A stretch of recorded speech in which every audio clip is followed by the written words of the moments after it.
السلام عليكم صاحبيال soo dhawaada maanta muuqaalkeena cusub maanta muuqaalkeena waxaan ku eegi doonaa qof ay isugu yimaadeen masiibooyin iyo dhibaatooyinka adduunka kaas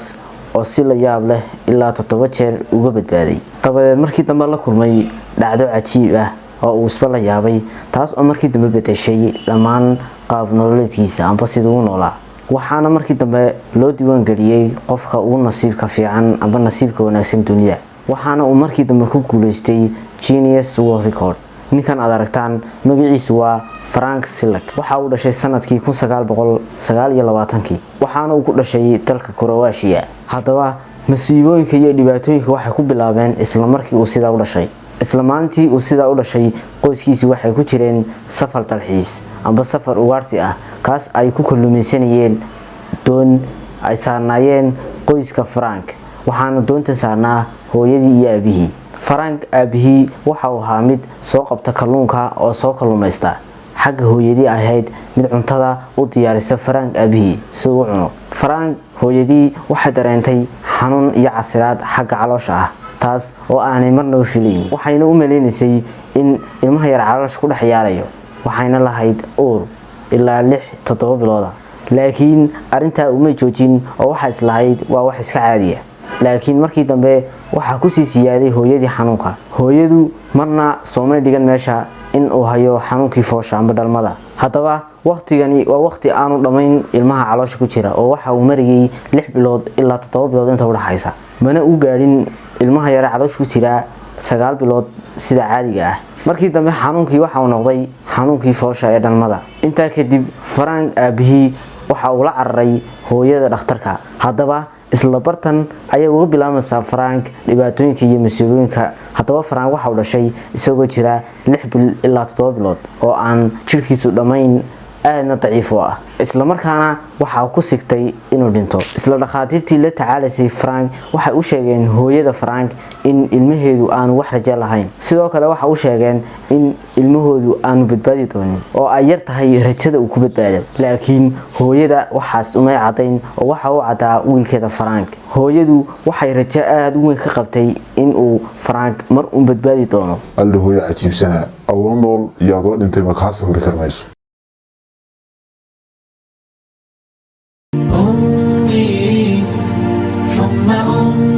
inta kadib Frank hooyadii waxay ku dadaashay xanaaneynta iyo korinta wiilkeeda nasiib wanaag Frank markaa kadib waa uu badbaaday hooyadiina waxay u korisay si loo koriyo si la mid ah carruurta kale oo waxay gaarsiisay nolol aad iyo aad u fiican ilaa uu weynaaday oo koray Frank waxa uu jeclaa markii uu yaraa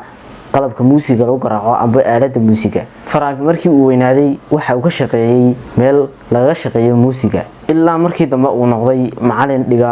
muusiga oo u dhiga carruurta yar yar hadaba inta kadib Frank wax musiibo iyo dhibaatooyin ma arag laga soo bilaabo maalintii uu dhashay ilaa intuu macallin ka noqonayay inta kadib noloshiisa waxay ahayd nolol aad u sareysa oo fiican hadaba nolosha fiican kumurayn amba kumusi jirin Frank oo waxa uu bilaamay masiibooyinka iyo dhibaatooyinka adduunka sanadku markuu ahaa 1962 Frank waxa uu raacay tareenkaas oo ka yimid magaalada Sarajevo ee wadanka Bosnia kuna socday magaalada Dubrovnik ee koonfurta Croatia intii uu safarku socday tareenku waxa uu soo dhaxmaray bridge ay hoos fadhiyaan wabi barafoobay inta kadib tareenka waxa ku timid cilad taas oo uu tareenku lumiyay balansiisi amba waxaana uu ka soo dhacay tareenkii bridge-kii waxaana uu ku dhacay barafkii ka hooseeyay bridge-ka halkaasna waxa ku dhintay dhammaan rakaabkii saarnaa tareenka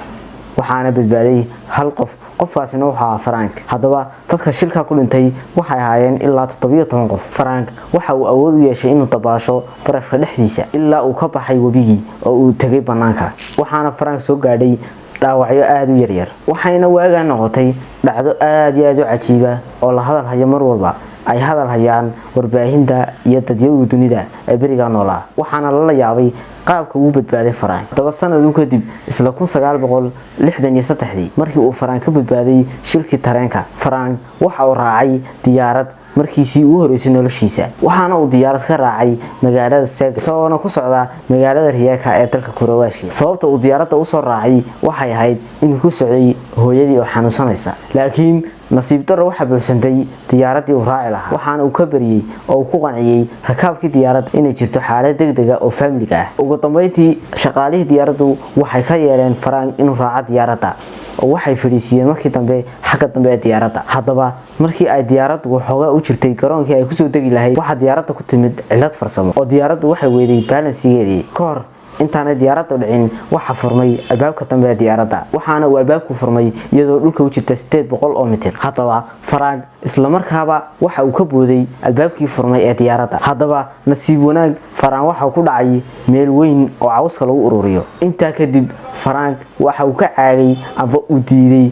inuu raaco diyaarad dambe dhacdada cajiibka waxay tahay in ay dhinteen dhammaan rakaabkii saarnaa diyaaradda waxa qof uu ka badbaadayna waa Frank 3 sano kadib shilkii diyaaradeed ee uu ka badbaaday Frank waxa Frank la kulmay musiibo kale sanadku markuu ahaa 1966 Frank ayaa markan go'aansaday inuu ku safro bas kadib markii uu quus ka istaagay inuu raaco tareen amba diyaarad dambe dabadeed markii uu Frank galay safarkii baska ahaa ee uu basku dhexda marayo isla baskii waxa uu ka dhacay bridge uu dul marayay waxaana bridge ku hooseeyay webi haddaba shilkan waxa ku dhintay ilaa 2 qof waxaana badbaaday rakaabka intii kale iyo Frank intaa kadib Frank waxa uu go'aan ku qaatay in aanu basta ma raacin si aanu naftiisa halis dambe iyo musiibo kale aanu soo gaarin haddaba markan waxa uu Frank go'aan ku gaaray inuu iibsado gaari uu isagu leeyahay oo uu maamusho Frank waxa uu islahaa bartan amba gaarigan aad iibsato ayaad ku badbaadi doontaa oo aad kaga badbaadi doontaa masiibooyinkii kale ee jiray sanadkii 1970kii waxa uu Frank iibsaday gaarigiisii ugu horeeyay haddaba waxoogaa markii uu watay gaarigii uu Frank iibsaday waxa uu go'aan ku gaaray inuu safar galo isaga iyo saaxiibkii kadib isagoo maraya wado weyn oo highway ah Frank iyo saaxiibkii waxay uriyeen qiiq markii dambana waxay arkeen qiiq oo ay ku arkeen xagga hore gaariga haddaba si degdeg ah ayay uga soo degeen Frank iyo saaxiibkii gaariga si ay u firiyaan qiiqan iyo meesha uu ka imanay nasiib darro markii ay sida gaariga u soo degeen gaariga waxa qabsaday qiiq markii dambana gaarigii waa gubtay sidaa daraadeed ayuu Frank iyo saaxiibkii ku badbaadeen mar kale haddaba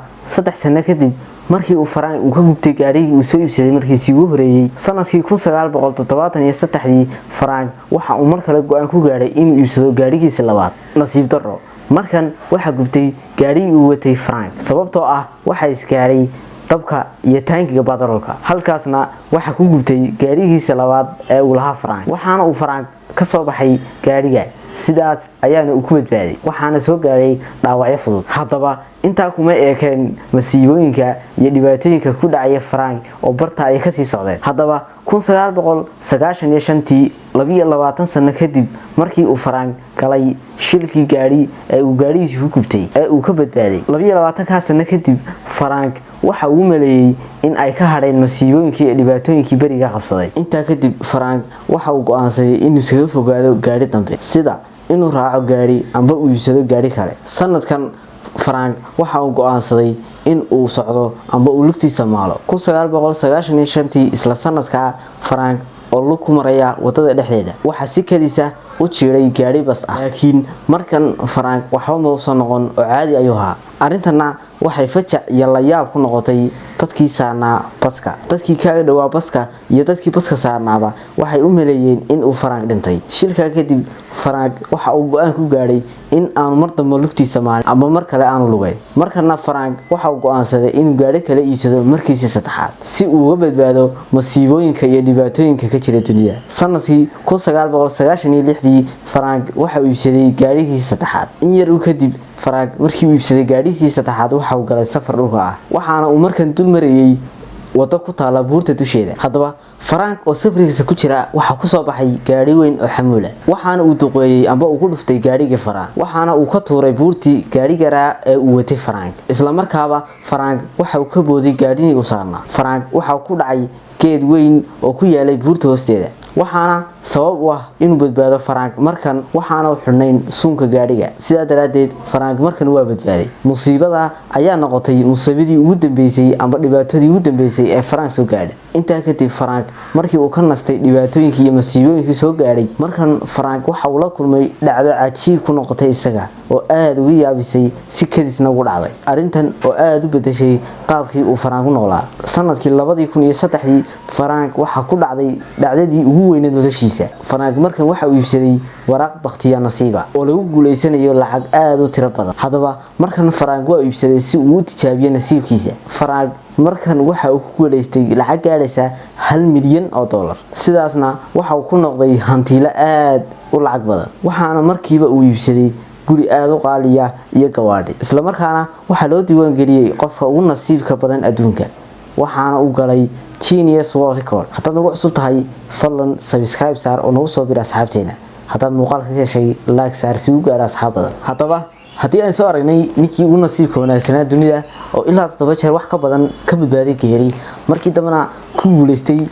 baqtiya nasiib $1 milyan hadaba markan waxay doonaa bal ninkii ugu nasiibka xumaysna ninka idin muuqdo waxa la yiraahdaa Shao Lin waxa uu dhashay dalka Shiinaha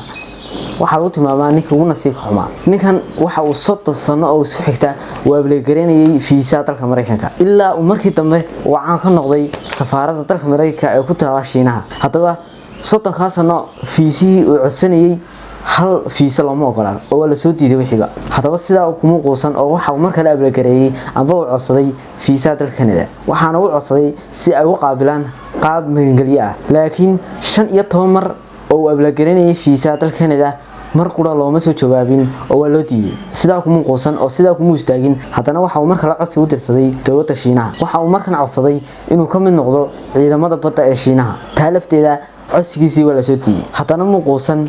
waxaan uu sameeyay isaga iyo 25 qof oo kale ayaa waxay codsi u dirsadeen shirkad ka shaqeysa software-ada hadaba shirkadii waxa qaaday 123 qof laakiin waxa la soo diiday 2 qof oo ku jiro Shao Lin hadaba sidaa kuma quusan isaga iyo 20 qof oo kale waxay codsi u dirsadeen inay ka mid noqdaan ciidamada booliska laakiin markan Shao Lin waxa uu noqday qofkii qura la soo diiday ismuu dhiibin oo ma quusan hadaba markan waxa uu go'aansaday inuu furto shirkad online ka wax ku iibisa sida Amazon oo kale laakiin markan lacag ku bilaabo ma hayo laakiin waxa uu sameeyay wixii alaab guriga u taalay oo dhan